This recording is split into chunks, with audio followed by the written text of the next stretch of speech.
네, 안녕하세요. 국내 1호 크리에이턴트 홍승수입니다. 트렌드 코리아에서 다루는 키워드를 경영 컨설팅의 관점에서 해석하는 내용을 전달하고 있었는데요. 저번에는 토핑 경제라는 키워드를 가지고 이제 기업이 가지고 있는 문제가 저마다 다르기 때문에 천편일률적인 어떤 컨설팅을 하는 게 아니라 문제가 갖고 있는 특성 또는 기업이 갖고 있는 특성에 따라서 해결 방법을 달리해야 한다. 명확한 비즈니스 모델을 가져가야 한다. 라고 말씀을 드렸었죠. 두 번째 시간입니다. 오늘의 키워드는 그라데이션 K라는 키워드입니다. 그라데이션 K라는 키워드가 뭐냐면 이제 다문화 사회로 변모하는 한국의 모습을 이제 잘 담아낸 키워드라고 생각을 하는데요. 이것은 이제 경영 컨설팅의 관점에서 이 변화가 기업들에게 어떤 변화를 줄 수 있을지 또는 어떤 기회를 줄 수 있을지 제가 해석해보는 전지적 크리에이턴트 시점에서 설명드려 보겠습니다. 먼저 책에서 얘기하는 그라데이션 K가 어떤 의미인지 간단하게 좀 말씀을 드려보면요. 한국은 점점 다문화 사회로 변해가고 있다고 해요.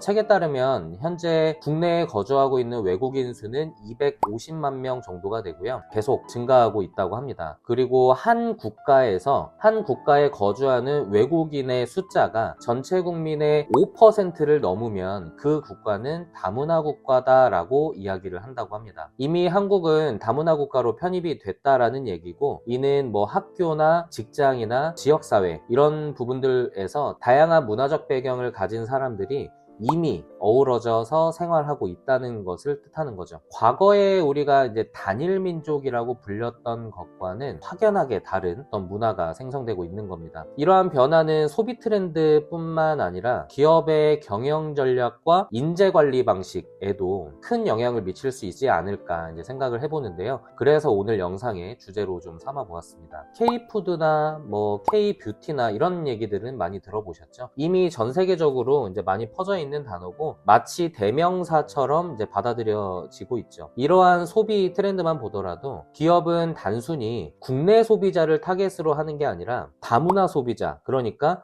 내수 기업이라 하더라도 한국 사람한테 팔 제품을 만드는 게 아니라 국내에 있는 소비자들에게 판매할 제품을 만드는 거잖아요. 그 국내의 소비자가 외국인이 많아지고 있고, 그래서 다문화 국가로 이제 들어가고 있다라는 거니까 다문화 소비자를 함께 고려해야 하는 것은 이제는 자명한 사실 같습니다. 다양한 문화적 배경을 고려한 이제 맞춤 제품을 개발한다던가, 아니면 외국 소비자들에게 친숙한 언어나 이미지 같은 거, 그런 것들을 가지고 마케팅 캠페인을 한다던가 뭐 이런 것들을 말씀을 드리는 거예요. 그래서 이런 관점에서 한번 해석을 해보는 거고, 만약에 그 외국 문화에 맞춘 어떤 제품을 개발한다고 쳤을 때 우리나라 사람이 외국 문화를 이해하고 이해해서 만드는 것보다 이미 외국 문화를 이해하고 있는 외국인이 뭐 프로젝트 매니저를 한다든지 뭐 이렇게 하는 것이 더 현실성 있지 않을까요? 뭐 이런 식의 어떤 인재를 관리하는 이런 전략 같은 경우도 좀 바뀌어야 되지 않을까. 뭐 답이 정해져 있는 건 아니죠.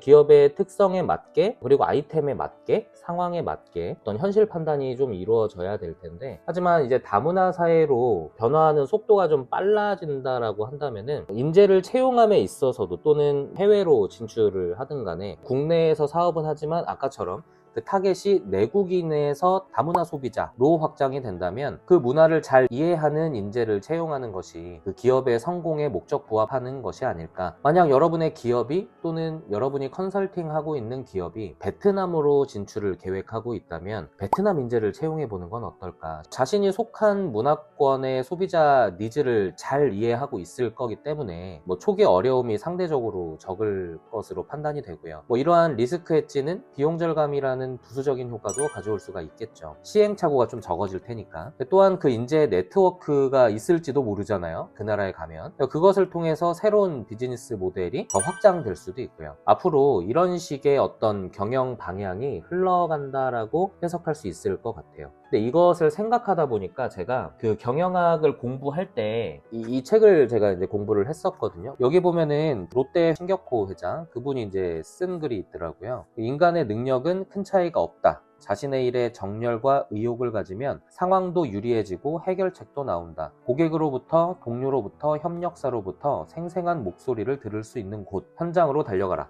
뭐 이렇게 적혀 있는데, 지금 이 상황에 신격호 회장이 얘기하는 현장이라는 것은 이제 현장에 가서 그 현장에 있는 분들의 어떤 숨소리도 느껴보고 그분들하고 호흡을 해라, 이런 느낌으로 적은 걸 테지만, 그라데이션 K를 생각하면서 제가 경영 전략, 경영 환경이 좀 바뀌어야 되지 않을까, 이렇게 생각을 해보다 보니까 이 문구가 딱 떠오르더라고요.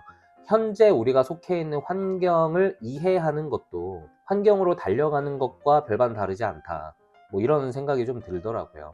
그래서 내국인과 외국인이 함께 할 수 있는, 함께 일할 수 있는 포용적 문화를 설계를 하는 것도 중요할 것 같고, 결국에 이제 우리는 다문화 사회로의 변화를 거시적 관점에서 해석할 수 있어야 된다. 이런 변화 속에서 성공적으로 적응하고 성장할 수 있도록 컨설턴트라면 전략적인 방향을 제시할 수도 있어야 된다. 더부터라도 오늘 말씀드린 이 그라데이션 K라는 주제를 가지고 다문화 사회로 변화하는 한국이 기업들에게 던지는 새로운 과제이자 기회라고 이제 저는 생각을 하고요. 기업이 민첩하게 대응할 수 있도록 옆에서 이제 잘 도와드리고, 그리고 또 배척하지 말고 포용할 수 있도록, 글로벌 어떤 확장력을 가질 수 있도록, 결과적으로는 더 큰 성장을 이룰 수 있도록 준비하고 공부해야겠습니다. 여러분들은 어떤 준비를 하고 계신가요? 오늘 영상은 여기서 마치도록 하고요. 다음 시간에는 그 물성 매력이라는 주제로 한번 찾아보려고 합니다. 지금까지 시청해주셔서 감사합니다. 우승수였습니다.